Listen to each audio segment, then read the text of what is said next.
দেখেন কত সুন্দর হয়েছে, এটা খাইতে কিন্তু খুবই ভালো লাগে। এটা হইলে আর ভাত খাইতে অন্য কিছু লাগে না, এইটা দিয়ে ভাত খাইতে খুব ভালো লাগে।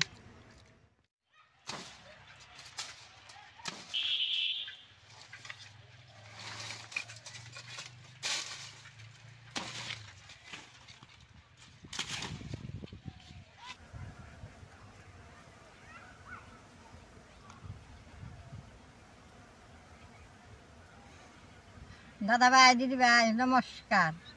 আজকে আমি আইটা কলা গাছের কলপচড়া বানাবো। এই কলপচড়াটা সবাই জানে না।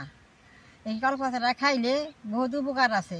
আমি আজকে কীভাবে বানাই আপনারা দেখলেই বুঝতে পারবেন। কলপচড়াটা বানাইলে এইরকম আইটা কলা গাছ, কুমড়া গাছ নন নাকি, তখন আমি এই কুমড়া গাছটা ইটা ছুলিয়ে নরমটা বাই করে নেব। আইটা কলা গাছের যে রসটা বেরোতেছে, এই রসটা যদি সকালে খালি পেটে খায় বহুত উপকার। মোটা বাগলাটা খালি দিই।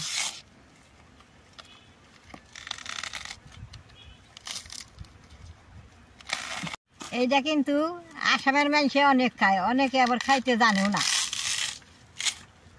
আমরা মাঝে মাঝে খাইয়া থাকি। আমরা এই কলপচড়াটা বানিয়ে খাইলে বহুত উপকার হয়।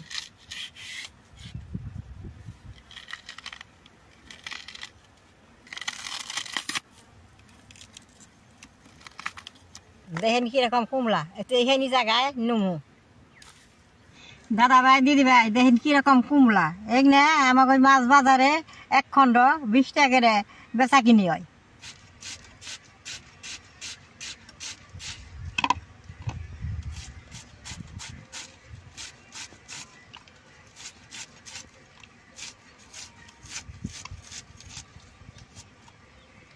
এরকম করে কাইটে নুমু।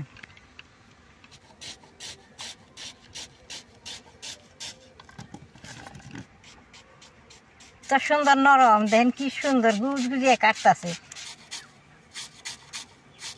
নগেটা আলু মিক্স করে দিব, খাইতে আরো ভালো লাগবো। এই যে দেখেন কিরকম পাতলা করে দিছি। আলু কিন্তু বেশি দেওয়া যাবো না, একটা আলু দিয়ে দিব।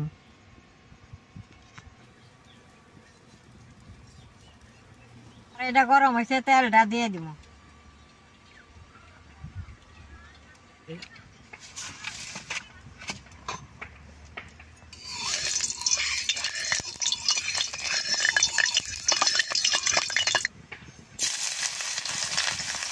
দিয়ে দিলাম, কাঁচামরিচটা দিয়ে দিলাম, আদাটা দিয়ে দিলাম, রসুনটা দিয়ে দিলাম।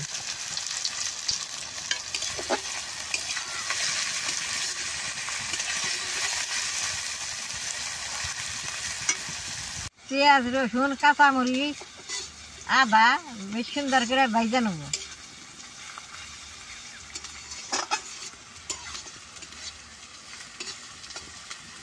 হলদিটা দিয়ে দিব, লবণটা দিয়ে দিব।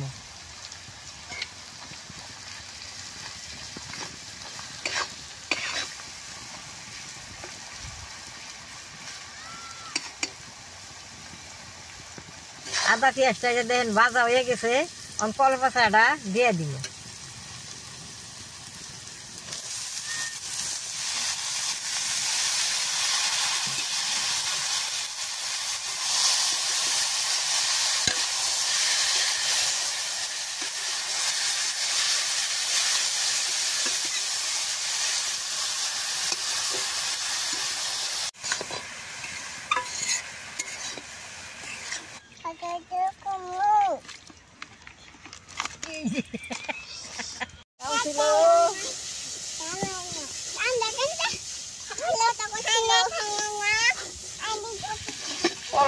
এরকম বাচ্চা রয়েছে, কিরকম সাজে নাকবো তা মনেই কইতেছে।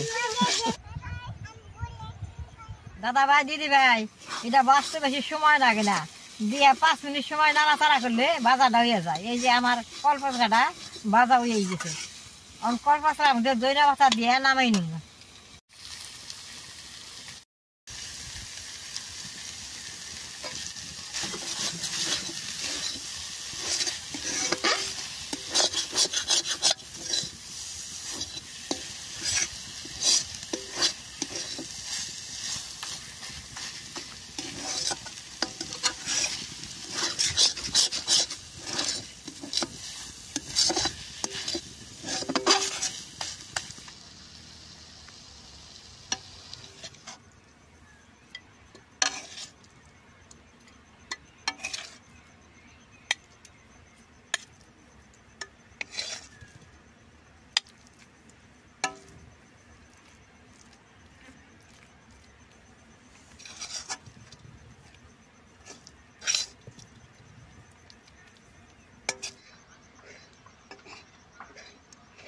দাদা ভাই দিদি ভাই দেন কত গুণা নইছিলাম বাজার পর এখন এই হেনটি হইল তাহলে এটা অল্প হইলেও খাওয়ায় খুব উপকার আছে আপনারা ঘরে এরকম করে ঘরে একদিন বানিয়ে খেয়ে দেখবেন খাওয়া খুব উপকার আমি এখন বাড়িতে নিয়ে যেয়ে বাদ দেখা মুখ খাইতে আমার কাছে সেই ভালো লাগে আমার এই ভিডিওটা দেখে যে আপনাকে ভালো লাগে নেট করবেন শেয়ার করবেন আমার পাশে থাকবেন নালডায় টিভি দিবেন।